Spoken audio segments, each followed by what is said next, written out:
Hello, I'm taking on a challenge to beat every playable Nintendo published game. Welcome to the next episode. The next game is 4-player Strike Mahjong. That's right, we're barely a year into the Famicom's life, and we've already got our second Mahjong title. Like the first one, this one was exclusive to Japan. In Japan, the game was actually called Nin Uchi Mahjong, and the name I'm using is a non-official translation. A notable aspect of this title was that this one was completely developed by Hudson Soft, who had just recently released Bomberman for various home computers. Hudson Soft's involvement with Nintendo is noteworthy during this era, as they ended up being some of the first third-party developers Nintendo allowed to publish games on their system.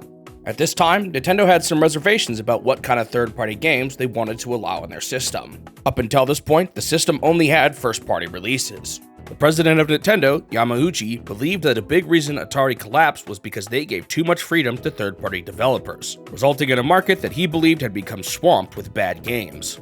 However, after the Famicom started to pick up steam, they were approached by Namco, who wanted to port their popular arcade titles to the system. They eventually agreed on a contract that included a 10% license fee to Nintendo for each cartridge sold. Around the same time, Hudson Soft also started to work with Nintendo to get their games on the system, although they couldn't afford to manufacture the cartridges themselves, so their contract included an additional 20% fee for manufacturing the games. While third-party license fees did exist before this point, this 30% fee became the standard for the gaming industry. At the time, Nintendo was still pretty strict about who they let develop games on their system, with Hudson Soft and Namco being the only two that were initially allowed to make games for it. However, over time, they slowly allowed more and more publishers to make games on the system, with over 100 different publishers making games for it by the end of the console's lifespan. Ooh, that was quite a tangent. What game was I talking about again?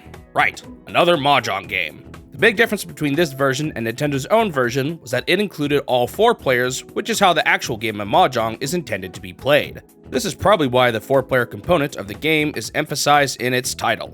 Similar to the first Mahjong game, this game sold pretty well, selling over 1 million copies in Japan alone. Alright, let's jump into the actual game. I don't want to go over the rules of Mahjong in as much detail this time around, so if you want to learn more, watch my video on the first title. However, I still want to go over the basics. Mahjong is a game similar to Rummy, where you draw one tile and then choose one to discard. The goal is to get a winning hand, which usually consists of 4 melds of 3 and a pair. Each meld of 3 can either be a set of 3 of a kind, or a run of 3 in the same suit. Additionally, to actually win a hand, you must have at least one Yaku, which is a combination of tiles that meet a set of guidelines. There are tons of different types of Yakus, each with their own set of conditions, and you just have to learn them. The easiest Yaku is the Richi Yaku, which is basically earned by declaring Richi when you need only one more tile to win. Finally, you can potentially steal your opponent's discards if they complete one of your melds. Doing so causes your hand to be considered open though, which decreases the amount of Yakus you can earn, such as the Richi Yaku. You aren't allowed to declare Richi if you've stolen at least once. When you win a hand, you will take a variable amount of points from your opponents depending on how good your Yakus were. To win the entire game, you must have more points than your opponents after enough rounds have been played. Alright, with that out of the way, let's jump into the actual game. The first Mahjong title took me over 8 hours to complete and was the longest game in the challenge up until this point. Let's hope this one isn't quite as tough. Similar to the first game, this one also has an English patch. It's not totally necessary for a game like this, but it definitely helps make the experience a bit more smooth. Immediately when starting, I was presented with an option. I could set Kuitan to be either valid or invalid. Huh? What on earth does that mean? Apparently Kuitan valid just means that one of the specific Yakus, the Tanyo Yaku, is valid even if your hand is open. Basically, keeping it valid made it slightly easier to earn Yakus, so I kept it on. Now it was time to start. We were all dealt a hand, and you can immediately tell the sacrifice they had to make this 4-player.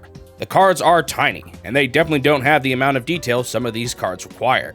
This made things a bit more rough, since I'm not completely familiar with all the characters on the cards, but eventually you just learn what they are each supposed to be.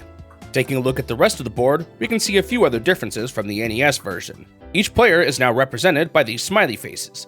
I find these a bit funny since they don't actually serve much of a purpose, as they don't change their expressions at all as the game progresses. They could have at least made them frown if they lost points or something. We can also see the table wind on the top left and the player's wins next to each face. These are mostly used for Yakus that involve the wind tiles. Another change is that we can now see what is called the dead wall on the top right. This is a standard part of Mahjong that was completely omitted from the previous version. This dead wall consists of 14 tiles that are set aside from the rest of the tiles that you draw from. These are set aside in 2 stacks of 7, which is why we only see 7 here. The main thing you'll notice about this dead wall is that one of them is flipped over. This is called the Dora indicator. The Dora is a tile that will make your hands worth more points, and the Dora indicator signifies what the tile the Dora is. For example, in this game, the Dora indicator is a 5 of dots, meaning that the Dora is the 6 of dots, and having these in your hands will make it worth more points. In the previous title, they just showed you the Dora instead. Another component of the dead wall relates to a mechanic that I didn't really go over in my last video. If you end up with 4 of the same tile, you can create a 4 of a kind meld called a con instead of the standard 3 of a kind. Doing this means you've set aside one of your tiles as an extra one, so to make up for this, you draw a new tile from the dead wall instead of the normal deck. You can actually earn a Yaku if the tile you draw from the dead wall completes your hand. Additionally, once a con is called, the second Dora indicator is flipped up, adding a second Dora to the round. There is one final thing I want to go over before starting the game. This game basically has an easy mode. By pushing select, your opponent's hands are completely revealed. This gives you a pretty massive advantage, because it helps you know what tiles remain to be drawn and what to avoid discarding to prevent a steal. This is not the normal way to play Mahjong though, so I wanted to see if I could do it without the help. I guess it's nice that they have something though, to help newcomers get more familiar with how to play. As I got into the first round, I immediately noticed how fast the CPU were playing. This is quite nice, as it helps to keep up the pace with there being 4 players now. Pretty quickly, the CPU stole a red dragon from one of the others, which is often a worthwhile steal since having 3 dragons is a Yaku that you're allowed to have an open hand for. An interesting thing of note here is that the stolen tile still shows up in yellow in the CPU's hand that originally drew it, although they technically don't have it anymore. I guess it's just there to help you keep track of the history of the tile. Once the CPU turned up a tile I could steal, the game completely paused. At this point, I was given some options. I could pass, Chi, Pwn, and Roan. Chis and Pwns are the type of steals I mentioned before. A Chi is used to complete a run, and it can only be performed on cards discarded by the player who plays right before you. Pwns are used to complete sets, and they can be performed on any discarded tile. The last option, Roan, was a new option that was not present in the previous version. Well, sort of. Once you are 1 tile away, if someone discards the tile you need to win, you can take it with a Roan. Performing a Roan on someone causes them to be the only player to give you your points for the hand. Brutal. The other type of winning is called Sumo, and it's when you draw the card you need to win. The previous Mahjong game lumped both of these calls into a single Agari option. Agari is a generic call for getting a winning hand. I guess since that version was 2-player, and you take all your points from your opponent regardless, differentiating between the 2 types of calls didn't really matter in the end. Roaning someone feels pretty satisfying, especially if they're the one in the lead. On the other hand though, this makes it really scary when someone declares Riichi, because each time you discard, it's terrifying knowing that it may be the tile they are looking for. In the first round, I was still figuring things out, and I didn't do so well. While CPU 2 declared Riichi, it was CPU 3, the one who stole the dragon, who ended up winning. He won via Sumo, which as I said before, means they simply picked up the tile they needed to win. While I didn't understand why at first, I had to fork over more points than my opponents. It turned out, this happened because I was the dealer this round. Basically, whoever's sitting at the east wind is the dealer for that round, and usually the dealer will change after every round. Unfortunately, that meant that after this first round, I was in last place. In the next round, no one ended up getting a winning hand. However, in these cases, if you are 1 tile away from victory, you will earn a small amount of points from your opponents. Both the second CPU and myself were 1 tile away here, meaning we both got some pity points from the other CPU. It was nowhere near enough to get me past CPU 3, but hey, at least I was in 3rd place now. In the next round, something great happened. I managed to get a Roan on CPU 3, the one that was in the lead. I took a bunch of his points, and I was now soundly in the lead myself. To add icing on the cake, in the next round, I got another Roan. This time it was against CPU 1, who was already in 4th place, so now I kicked him even further down. Man, comparing this to the first Mahjong title, getting winning hands honestly just seems so much easier in this one. I think it's because we're now playing with 4 players, so more tiles are going to show up over the course of the game. After this, CPU 3, my arch nemesis, got another Sumo victory, although it was a pretty weak hand, so I was still pretty soundly in the lead at this point. In round 6, I got another Roan, this time on CPU 2, meaning that I had now roaned all of them at least once, building up that lead even further. Unfortunately, I received justice in the form of getting roaned myself. To my dismay, it was by CPU 3 himself, the player in 2nd place. In this round, I discarded a 1 tile, thinking it was the safest bet, since it's harder to make runs with numbers at the ends. Unfortunately, this turned out to be just what he needed. Thankfully, his hand wasn't especially great, so I was still pretty soundly in the lead despite this loss. While the next round ended in a draw, I was the only one who was one card away and had declared Ricci, so I actually earned quite a few points for my opponents. After this round, something kind of interesting happened.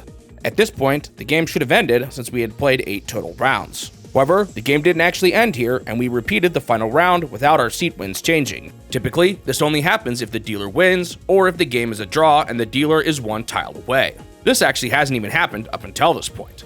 However, in this last case, neither of these conditions were actually met. So what happened?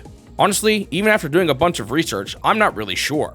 My best guess is that we are playing a variant that makes it so that in rounds 5 through 8, the rounds where the table wind is south, all draws result in a repeat, and not just the ones where the dealer is one tile away. Regardless, this thankfully didn't really change much, as during the final repeated round, I roamed the guy in last place, kicking him down even further. After this, we were taken to a screen that simply said, "End of game." At this point, I was soundly in the lead, so I guess I won. There was no fanfare or "you win" message or anything, but I pretty clearly have more points than my opponents. After this, I was returned to the title screen. No best of 5 or anything this time around. With that, 4-player Strike Mahjong was complete, and this time it only took me 43 minutes. On to the review. This one is a notable step up from the previous Mahjong game I played. Mahjong is clearly designed to be played with 4 players, and it shows. Losing the extra pixels on the cards more than makes up for the benefits you gain from having more players. And despite having more players, the game still moved pretty quickly. It seemed like draws happened way less now too, now that there were more tiles in play and more players to potentially win each hand. With less dealer wins and draws, it didn't seem like we got stuck with rounds repeating nearly as much as the previous version. That all being said, this is still just a tabletop game in video game form played against a bunch of CPUs. I didn't hate my time with the game or anything, but I would much prefer to play a game like this with real people. While Mahjong is also an interesting game, I don't know if I'll ever be able to get all that into it, as I've never really been that huge of a fan of card games either. I gave the game a 5 out of 10. It's a notable step up from the previous title, but only being able to play against the CPU makes it hard to recommend this one, especially over modern titles that let you play online. Thanks for watching the video. If you want to see more of these in the future, make sure you subscribe to the channel so that you won't miss out on the next one.